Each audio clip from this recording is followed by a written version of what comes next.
Hi everyone, welcome to my channel. I am so excited to talk to you. The first topic I want to tackle today is sleep. Have you found yourself struggling with your kids to sleep? If so, you're at the right place. I have to say honestly, that's one area I have not been struggling with the kids, mainly because since my first, we had a strict protocol because there's nobody else here to help us with the kids, so we had to be strict when it comes time for them to sleep, whether it's because we were supposed to stay sane on our jobs, and stay hired, or we're gonna have somebody watching them. Regardless, we needed the kids to be well rested. So I'm gonna go ahead and tell you what I did with my first, and feel free to try this with your kids if you're struggling or not. It's up to you. With my first, this is what we did. After she was about 3 weeks old, she was, waking up a lot in the middle of the night and crying a lot even after she was fed. And my husband was working 12 hours every day, and he was struggling to sleep and be awake in his shift. So we had to sleep train my daughter early on. And it wasn't anything really harsh. Basically, the first day she woke up, let's say around 3 in the morning for food. So what we did is, get ready, brace yourself. We let her cry, and she didn't cry for that long, no more than 5 minutes, and then she fell asleep for another hour. So she woke up at 4 crying again, and that day I fed her at 4, and then whenever she woke up again. That was the first night. On the second night, she woke up at 4, and then again I let her cry until she fell back asleep, and then she woke up again at 5, and I fed her then. And since 5 o'clock is the time that my husband woke up anyway to go to work, I fed her at 5, and since that night she slept through the night and woke up at 5 in the morning. Yes, you heard right, my daughter slept through the night since she was 3 weeks old. Fast forward 4 years, when my son was born, he spent the first 6 weeks in our room in his bassinet, and after that he went to the crib in the kids room. And I think after about 3 months, he slept through the night. But in that period between 6 weeks and 3 months old, he woke up once a night. So I would wake up and feed him and put him out to bed. When my last one was born, I did the same thing. After 6 weeks, she moved from the bassinet in our room to the kids' room. Everybody slept together. Even when she woke up in the middle of the night, even if she was crying, the other ones didn't wake up. And that was my biggest fear, is putting the baby with the other kids, that she was gonna wake them up.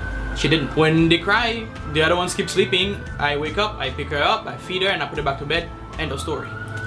A lot of people talk to me about their kids not sleeping at night. Here's what I have to say. Let them cry for a bit. Longer than you can handle. Brace yourself outside, hug your husband, take a cup of tea, turn off the monitor if you have to. Just, let her cry for a bit. Him or her. Let the baby cry. It's okay. And then, if it's getting to a point where she's not stopping and you feel like she's tired of just crying but still not sleeping, you can go in. Rub her back, rub her tummy, give her something to drink, but do not, I repeat, do not pick her up from the crib. Baby needs to learn that the crib and that time of day is bedtime. We're not going out to play. We're not gonna go out of the crib. What you can do, you can take a book, read a story or 5 stories, however many you want. You can sing 25 songs, whatever it takes, but don't pick the baby up. Because what they are doing, and believe me, I have experienced this, but it needs to be done. Because what the baby is doing is trying to see what limits are you gonna give her. And believe me, they're really good at that. They will make you feel guilty, but they will also see, if I cry long enough, she'll pick me up. And then you keep doing that, you will never have your peace of mind. Okay, and I know it's hard, but you know how tired you are when you are waking up so many times a night to calm the baby. How worried you are that your neighbors are not gonna be happy with you the next day. All it takes is a couple of days. You do it and you're set. You don't have to worry about your neighbors. You don't have to worry about your sanity. Everybody will be fine. So like I said, we had to do this because I did not feel comfortable bringing my baby to someone. The odd times that we had our shift conflicted at work, I could not bring my baby that they had to hold the whole time to put to sleep. They have their own kids too. They have their own things they want to do. I felt it had to be done. So we did it, and you know what? It worked. Everyone that I brought my kids to stay with, they were shocked that all they had to do is read a story and then the baby was asleep.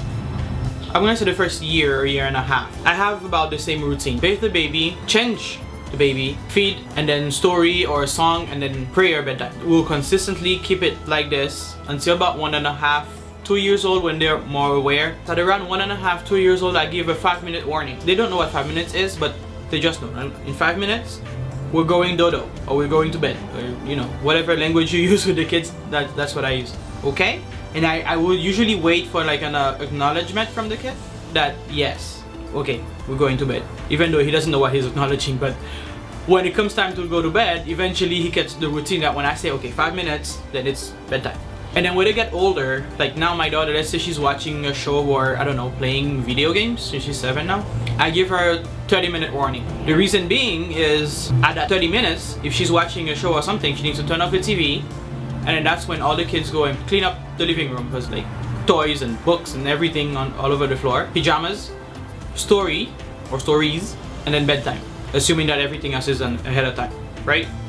In the part where I say I let the baby cry, let me get that crystal clear. At this point, when I do that, I know for sure that the baby is not hungry, baby is not hot or cold or dirty. I know that the only thing the baby wants is to be held or brought back outside. What I wanna do is teach the baby that this is bedtime and nothing else.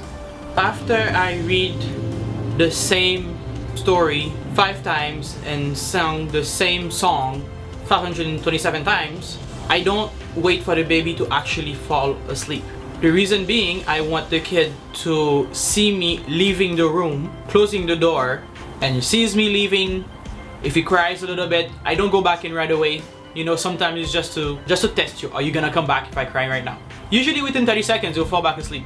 It's better for the kid emotionally to not fall asleep seeing you there and wake up with you not being there. Be strong, hang in there, it gets better. And good luck to you. Anyways, that's all I have for you today, ladies and gentlemen. I hope to see you again soon. Don't forget, like, subscribe, hit the bell so you can get notified when I post a new video. And I look forward to hearing from you. Leave some comments down below. I appreciate the feedback. Bye!